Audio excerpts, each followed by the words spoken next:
Bu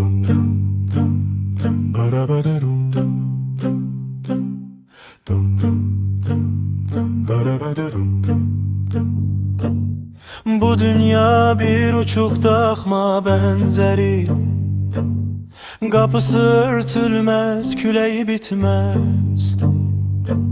Gedirsen uzanır ömrün yolları, gedirsen ayağın izine yetmez. Bir kara pişiktir karanlık küçe, gözleri sayrışır ulduzlar kimi. Ruhumun içinde hönkürür gece, bir yetim kimsesiz yalgızlar kimi. Güzgüler arkası tamam başka yer, bakırsan oradan da bir adam bakır. Sene bu dünyada hardasan değil, ruhunsa gizlice bedenden akır.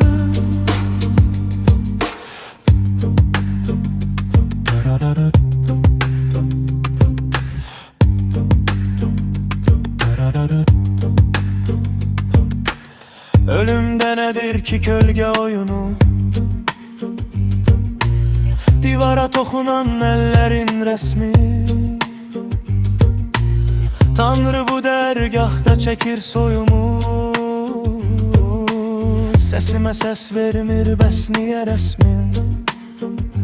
Ben vardım ya yoktum, bu ne tapmaca. Güzgüler qocalır baktığım yerde, bir derviş adımı gelir yavaşça, gizlenip hamıdan o ağ perdede.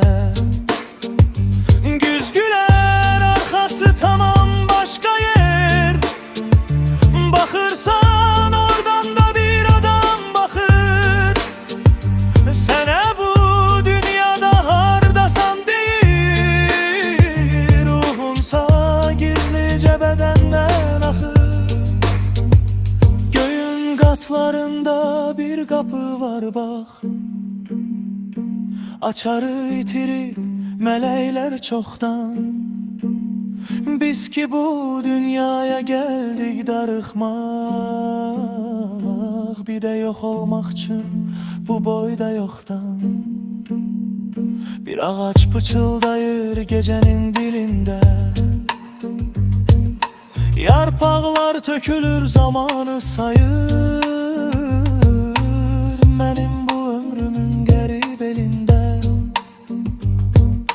bir gizli el məni məndən ayırır.